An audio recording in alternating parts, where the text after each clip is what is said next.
stand for the national anthem.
How do we say thank you to one of our own Moran graduates who can never be here to accept our thanks?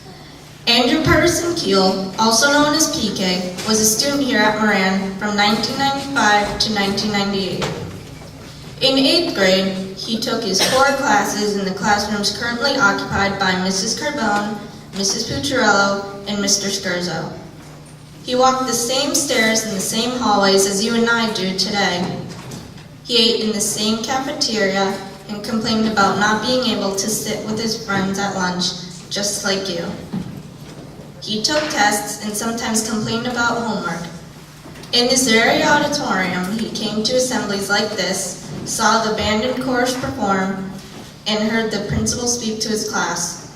Unfortunately, he will never be able to return to Moran. Like many students here, Andrew was fun-loving, somewhat mischievous, very bright, and he loved to hang out with his friends after school. He was popular and athletic. His friends called him fearless. Teachers described him as unforgettable. After he left Moran, Andrew went to Avon Old Farms High School, graduated, and in 2002 enlisted in the United States Military Academy at West Point. He graduated from West Point in 2006. Andrew was first deployed to Afghanistan in 2008. While serving, he earned 3 Bronze Stars. Bronze Stars are the 5th highest combat decoration. These medals are earned for heroism, outstanding achievement, or by meritorious service, an amazing accomplishment for someone so young. Tragically, Andrew's promising life was cut short.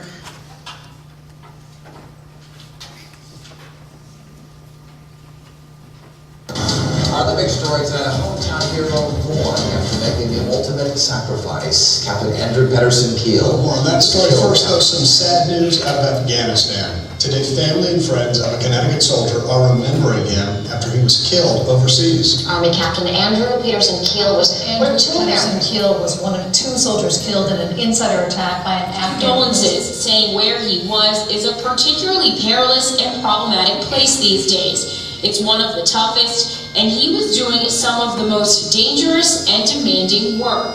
And Congressman Pedersen-Keel was one of 2 American soldiers killed in a so-called insider attack.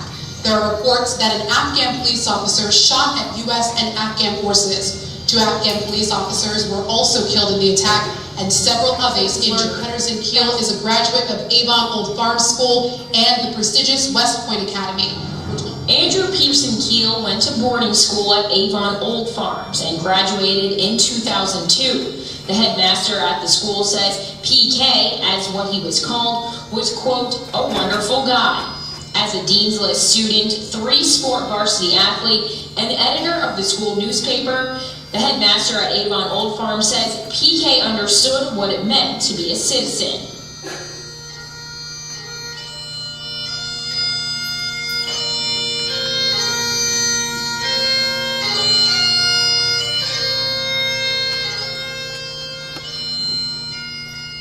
One of the factors to the economic boom was the Ford Model T.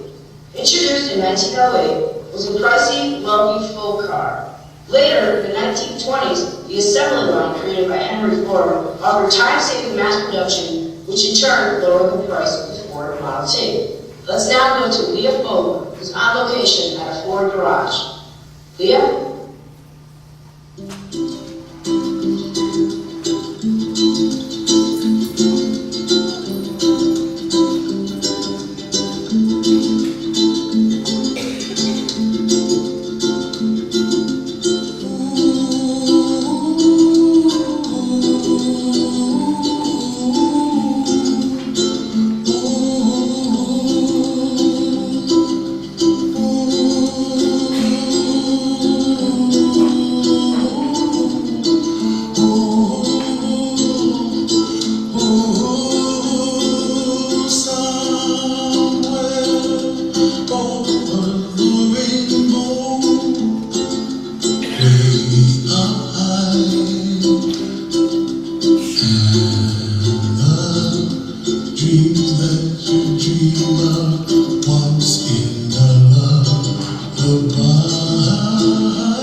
dream that you did too. Why, oh why can't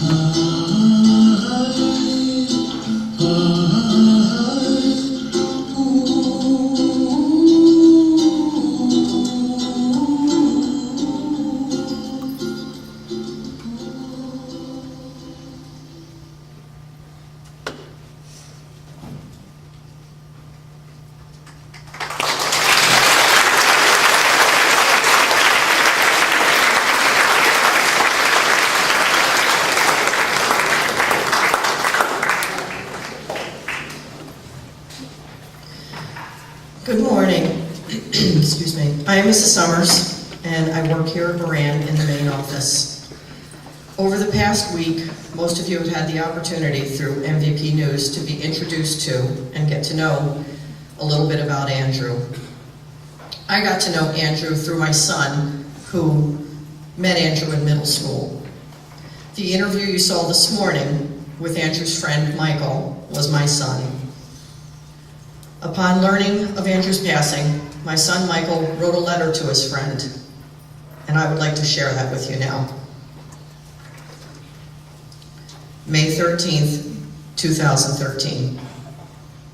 Dear Andrew, I still remember the very first day of our friendship. It was a Saturday, shortly after we started middle school, when I heard a random knock at my door. I opened it. You poked your head in and looked at the TV. You're watching the news? See, I knew you were a brain. It's Sports Center, I replied, although you didn't look too relieved. We stared at each other awkwardly for a few seconds, me a little nervous that this kid who had a reputation as a troublemaker was at my door, and you most likely questioning your decision to befriend the shy kid in your class who lived up the street. Want to come in? I finally said. And that marked the last time you would ever knock or wait for an invitation to come inside. We were opposites at age 12, and I honestly didn't have high hopes for our friendship. You were outgoing, would talk to anyone, and was always on the lookout for some trouble.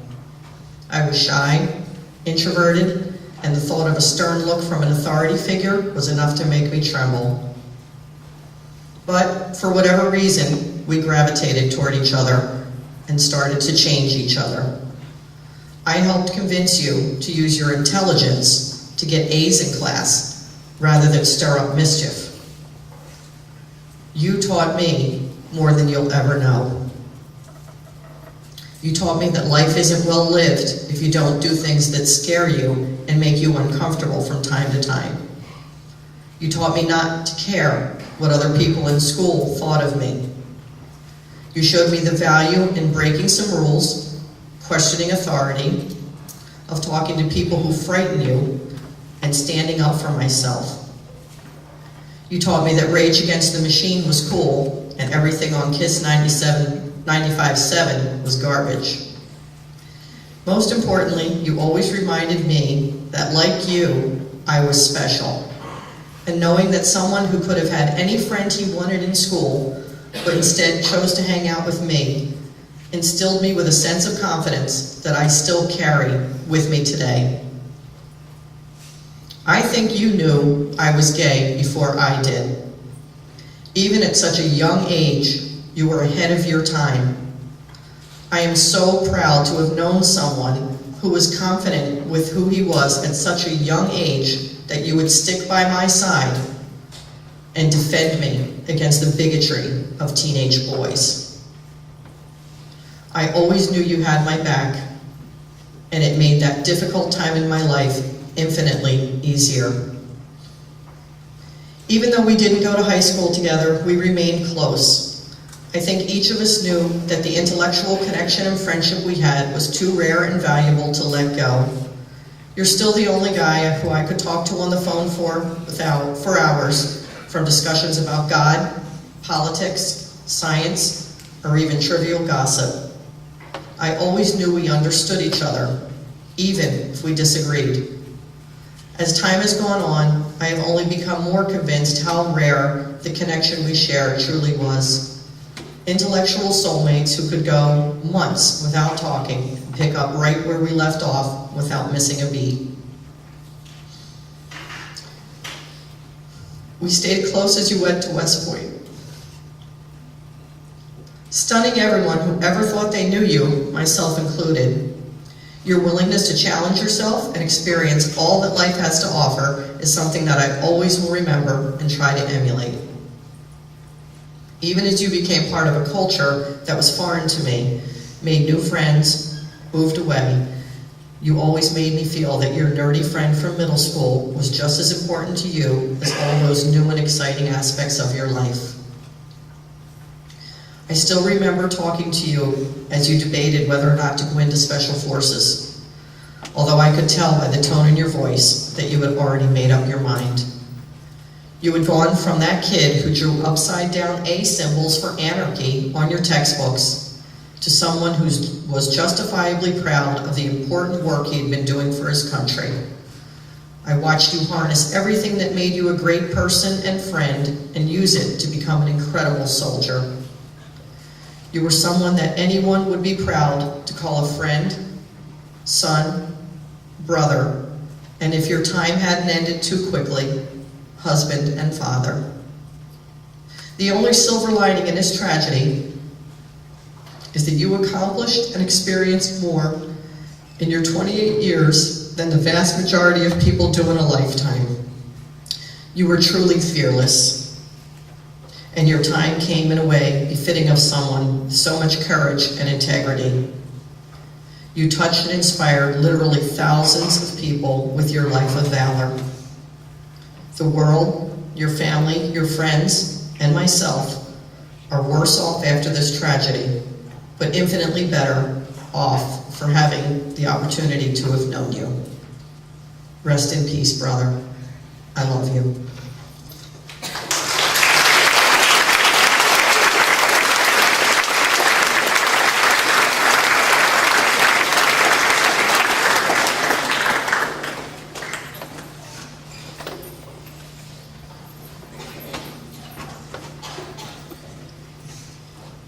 Memorial Day is about honoring all the soldiers, like Andrew, who have died serving our country.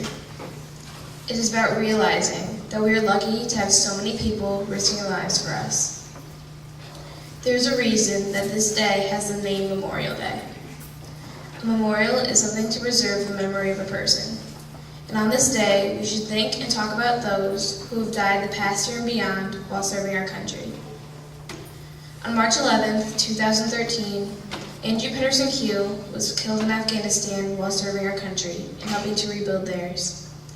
He went to Afghanistan in 2008 for 1 year as part of a commitment made by all students of West Point Military Academy. After completing his year in Afghanistan, Andrew voluntarily enrolled in the Special Forces. After completing his training, Andrew was made a detachment officer and went on his last tour to Afghanistan, a tour which he never got to finish. On his final deployment, Andrew was training Afghan police officers. An extremist in disguise as one of the police officers shot Andrew and one other person. Andrew died that day. What is the meaning of sacrifice? Sacrifice is giving up something you love for the well-being of others. Andrew sacrificed his life for our country, but he also sacrificed many other things. He sacrificed time with his family, time with his friends, and the best years of his life.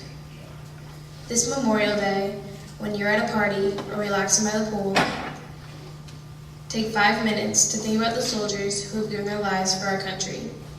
Think about those who won't come home.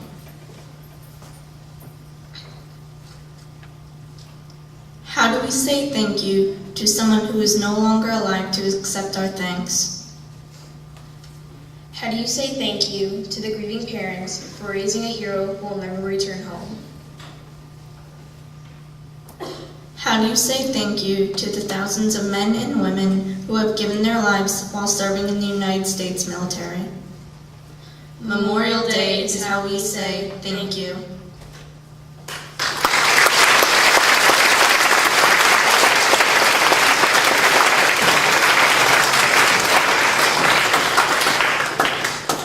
Will everyone please join us outside at this time?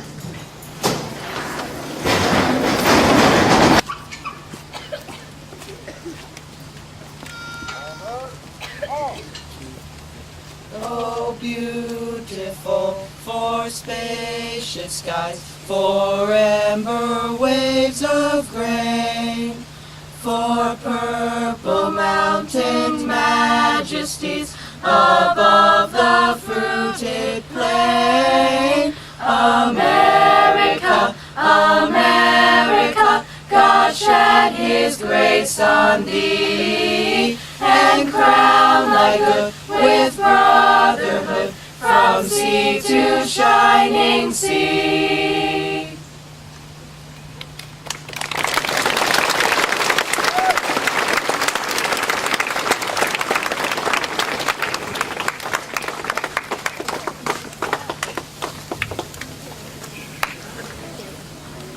We are greatly honored this morning to have the leader of our town. Please welcome the Mayor of Wallingford, the Honorable Mayor William Dickinson.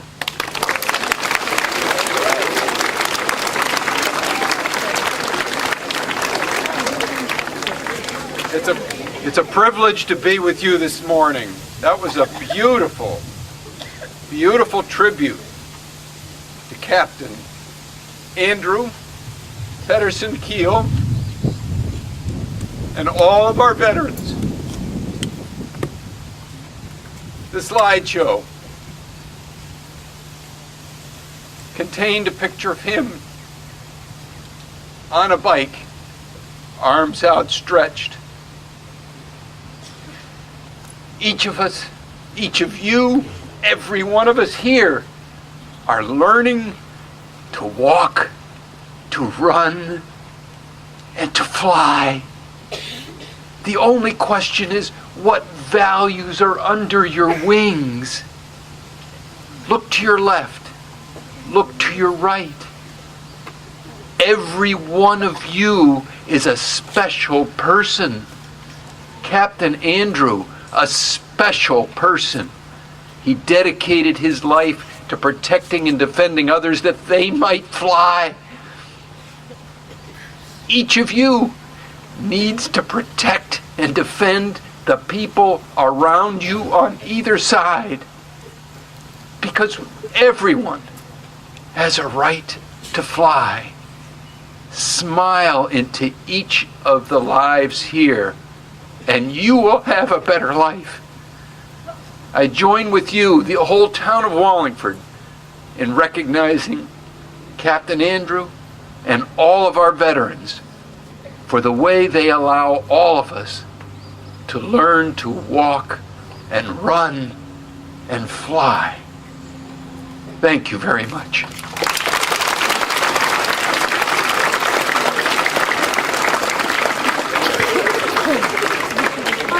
Thank you, Mayor Dickinson.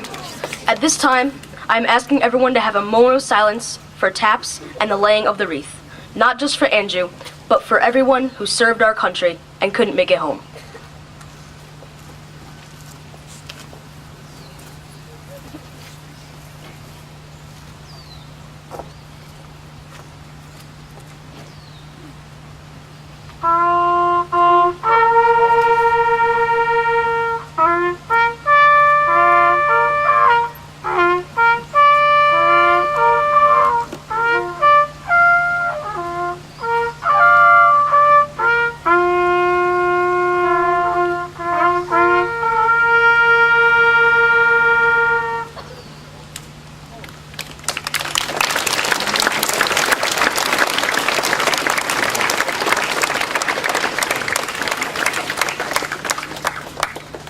Recognizing the importance of the sacrifice made by Andrew and all who have served in our military, the governor has issued a proclamation.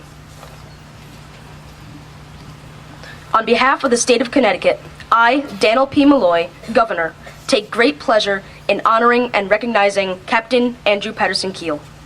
Captain Andrew Pedersen-Keel proudly served in the United States Army as Special Forces Detachment Commander. Captain Pedersen-Keel was killed on March 11, 2013, while serving a tour on duty in Afghanistan. A tribute was established in Captain Andrew Pedersen-Keel's honor as an alumnus of the James H. Moran Middle School and celebrates his passion for life and the love of his country. His story highlights the enormous sacrifices made by servicemen and women for the protection of this country who have not and will not be forgotten. This service is a testament to his devotion to his family, the friends, the town of Wallingford, and the state of Connecticut, and our country. We honor and remember him today. Therefore, I, Daniel P. Malloy, Governor of the state of Connecticut, do hereby officially proclaim May 23rd, 2013 as Captain Andrew Pedersen-Keel Day in the state of Connecticut.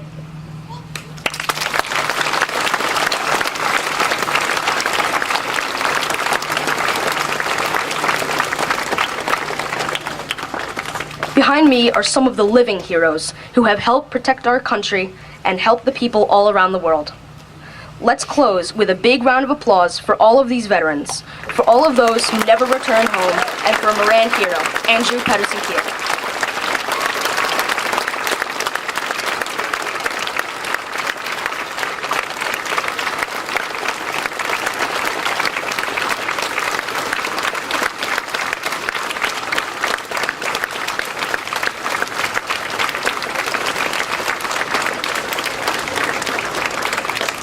Thank you. This concludes our program. Please return to your normal classes.